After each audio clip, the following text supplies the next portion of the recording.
Welcome back to another story. Like and subscribe if you haven't already. Reddit. What's the most fucked up way you got back at someone that wronged you? Throwaways encouraged. I had this really bitchy neighbor a few years ago. She and her boyfriend always did random shit to me and my stuff. Once she drew on my car with Sharpie. It was a penis. Stole my garbage bins and hid them in her backyard. I've called the police on her many times, but she's got connections there, so she was always let off. Then she killed my cat. He was an outdoors cat, and while he was chilling, she fed him rat poison. How do I know? She told me so. Apparently he was agitating her dogs, so she killed him. Her dogs were fancy ass, top notch, 10k a piece dogs. They were all show dogs and fucking adorable. So I took all 3 of them and gave them to various friends/family members. One is in Canada, one is in the UK, and another is in Japan. I didn't think I'd get away with it, but she didn't have any of those tracking microchips in her dogs, so I literally just took off the collar and they were mine. I moved shortly after that,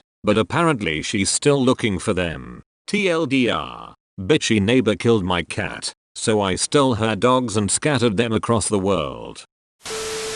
My ex-girlfriend's neighbor was always accusing her of not picking up after her dog. One day my ex opens her front door, and many piles of dog poo are there on the step, obviously put there by the neighbor. Ex then takes a bucket, puts all of the turds inside, fills the bucket with hot water, and walks to the neighbor's house. When the neighbor answers the door, my ex throws the hot bucket of dog's shit water in the lady's face, and into her house. My ex was arrested for assault. Edit. Clarity. So everyone has heard of the classic X-lax in the brownies trick, right? Well, my buddy pulled that weak sauce on me about a week ago, so I pulled this little ditty on him to show him just how much more worse it can get. So there is this awesome weight loss drug called Ali, which works by turning off the enzymes that digest ingested fats. So instead of being absorbed through the gut, they are instead passed right through the GI tract. Well, I took said buddy out to a truce dinner at the local Asian buffet, pretty much fat covered fat in fat, and slipped him a dose mid-meal. The amount of raw sludge that has dripped, sloshed, and exploded out of that undeserving/deserving asshole is more revenge than I could ever hope for. In Catholic grade school, we took notes for 1 hour every day in theology class, then were given an exam that covered the entire year. I deliberately waited until mid-May, then acted out in class so that I'd have a lunch detention. That basically means they leave you unattended in your classroom, doing some bullshit assignment while everyone else is out at recess. During lunch detention, I stole the theology notebook from a kid's desk. I hated him, and threw it in the sewer on my way home. He had to borrow someone else's notebook and rewrite the entire year's worth of notes by hand. It took him over a week, working 3 to 4 hours per day. Edit. Thanks for the feedback. Some of you pointed out that I didn't give the backstory. I know it's cliche, but my grade school was very divided between the popular jock kids, most were also rich, and the rest of us. This kid was a popular jock and taunted me day after day. He was smaller than I was, but he was always surrounded by kids who were looking for an excuse to kick my ass, which happened more than once. So I just had to put up with it.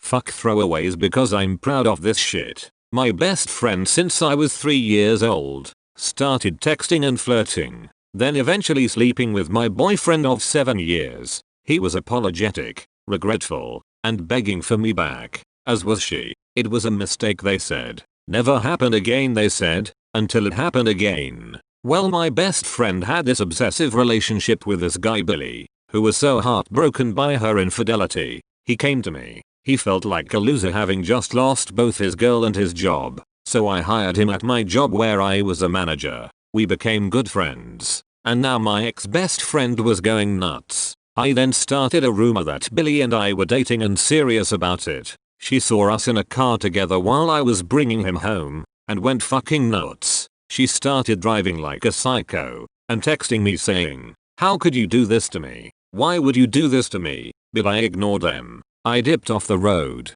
and dropped him off at home, and unfortunately had to fire him for stealing money from work. All in all, I got my revenge. I fucked with her head. I fucked with my ex's head, got them all upset, but never actually did the horrible act of cheating that they did, but they all think I did, and I'm okay with that. My so-called best friend in primary school stole my shiny Pokemon cards. I was only 6 or so at the time, but that didn't stop me from being a sadistic little first grader and having older brothers. Well, let's just say I knew how things worked. Guess who found out the truth about Santa, the Tooth Fairy and the Power Rangers all at once? Don't fuck with 6-year-old me. I had a friend in high school who became an arsehole during our senior year. There were a bunch of little things that added up to our friendship falling apart, but at the worst of it, I pooped on his car one night. Real simple. I just crawled up on the hood of his car and took a shit on his windshield. I just knew that he'd walk outside the next day and think, what the fuck is this? Fun fact, we're actually great friends again now. He still has no idea it was me. A neighbor who I never met accused me of trying to stab her dog through a double fence this winter. They have a wooden 6-foot stockade fence surrounded by a 4-foot chain link fence. The dog was injured on something in their backyard and required several stitches, which resulted in a large vet bill that they couldn't afford. They concocted the story that their animal-hating neighbor did this and began a fundraiser and raised quite a sum of money. Way more than the bill was. I had no idea about this whole drama until a friend in the police department told me of what this wacko was accusing me of. So once I found out, I requested a copy of the police report where the neighbor stated that the dog was hurt in their yard. There wasn't any blood or human footprints near the fence, etc, etc, and I posted it to the fundraising site. She lost friends and reputation for $400.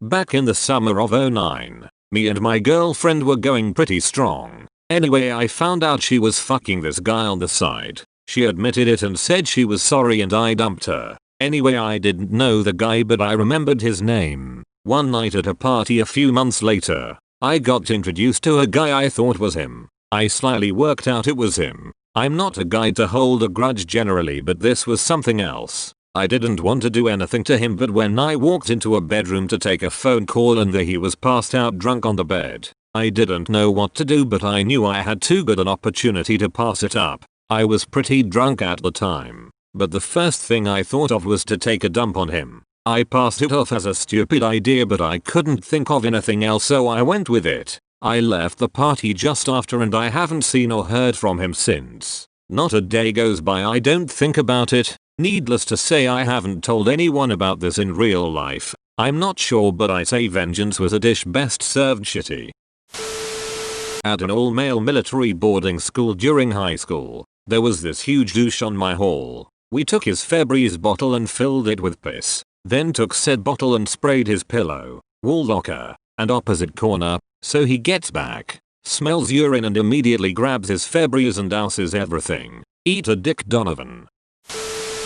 My past girlfriend cheated on me, and her roommate at the time had gotten to that point in their lease where they weren't super fond of each other and kept some distance. Her roommate was smoking hot, kind of bitchy sometimes, and wasn't fond of my ex, so I decided to make a move on her. Best move ever. The look on my ex's face when her roommate walked me to the door in her underwear after the first night was priceless. We proceeded to have hot, dirty, loud sex almost nightly for 8 weeks until their lease was up, and for a while after that. My ex even walked in on us in the living room once. Kinda dickish, but goddamn was it fun, and there's no way I felt bad about it. TLDR. My girlfriend cheated on me. I have had awesome sex with her roommate until the lease is up. Edit. And so it came to pass that the highest voted thing I will ever post on Reddit was under a throwaway in a "what's the most fucked up thing you've ever done" thread. LOL. Ah damn it. I'm not proud of this. There was a girl on the bus. We'll call her Z-bitch. ZB was not a nice person. Played truant all the time, but her dad was friends with the head, so she got off scot-free. Made fun of other kids. Kept one guy on the ropes and then webcammed herself having sex with her boyfriend to him. Was just a dumb mean bitch in general. So one day I was talking to my friends and made a silly joke about something sexual, not including her, and she just chimed in with a bitchy comment about me being out of my depth. and cackled at my then teenage lack of a girlfriend. Just standard bitchy stuff. She does this twice more over the week. I was currently going through a depressive phase, so I just felt down about it. Then a few months later a friend told me that she had got an abortion over the summer. At first I was just bemused. Then I realized what this meant. So I added her on MySpace as a generic hot guy and commented how cute she was. She instantly added me. Naturally. So after a few days of playing charmer, I then proceeded to send her random pictures of aborted fetuses and damaged uteruses for about a week. She quit school at the end of that term and left for good. Cough. I screen capped photos from my wife's lover's Facebook and sent them to the school administration. Because he was a teacher, and posting pics of your students' tests then making fun of them is not cool at all. He was fired at the end of the year. Edit. After his dismissal, I divorced her and got her removed from her position at a daycare because it was a church-based facility with morality clauses for employment. All it took was a conversation with the pastor and she was phased out at the first available opportunity. I'm biking with my dog around my neighborhood. Some guy almost runs me over with his SUV while laughing and turning onto his driveway. I have to jump off my bike to avoid him. I get really pissed off and start punching and kicking his car like a meth addict and a wall. He gets scared and stays inside his car. I walk to the back and pull out my pocket knife and put a huge gash along his back door with a huge grin on my face just to freak him out more. I go back to my bike with my dog waiting patiently because he's never seen me that mad, and we bike home together towards the sunset.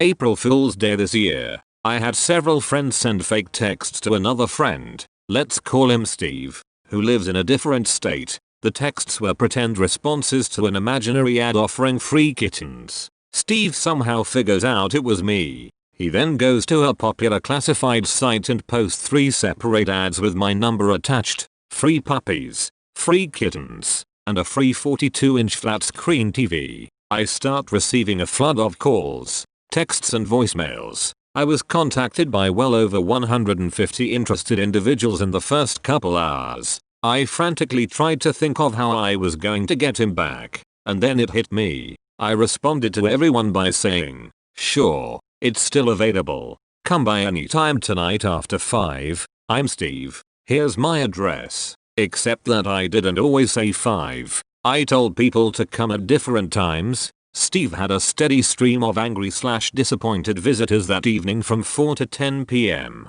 TLDR. My friend puts fake classifieds online with my number, and I send them all to his address. My girlfriend of 3 years that I dated through high school broke up with me my first semester of college. We went to different schools and I later learned she was hooking up with one of her guy friends there. Anyways, when we both were on break she asked me to bring back all the stuff she had given me. Presents, sweatshirts, cards, etc. So I drive to her house with all the things we've exchanged in the past 3 years. Once I got to her house I saw that she had invited all her friends over and they were sitting with her along with her parents in the garage. Anyways, I walked up with her shit and exchanged. Everyone there had that smirk on their face like they were laughing at me. Anyways, as I give her back her things I say, if only I could give back your virginity. The look on her parents' faces were absolutely priceless. And I walked out of that lion's den with the biggest smile on my face. I'm immune to poison ivy, so I was always uprooting it in our yard, about a full acre. I'd left it on this concrete area behind our garage because that's where it was near when I pulled it out. Hey, I was lazy. Anyway, I frequently walked down to a fishing pond across this canal in my neighborhood. This is in South Louisiana. I didn't always have a functioning bike and the walk was only about a mile. A big kid, probably 2-3 years older than me, was a real jerkus. He'd do stuff like ride by me on his bike and act like he was gonna high-five me, but then slap my face and ride off, laughing. Anyway, one day he did that, and I went back home, upset. I got my water gun and was gonna shoot him if he messed with me again. Then I saw the poison ivy and got an evil idea. In the bucket it went with some water, stirred it all up good, then dumped that in my water gun, went back to the pond. On the way back home he came around messing with me again. I hosed him down and he broke my gun, but man was it worth it. From what I hear he didn't go back to school for almost 2 weeks. And you've made it to the end. Thank you friends for listening to another story. I hope to see you again soon.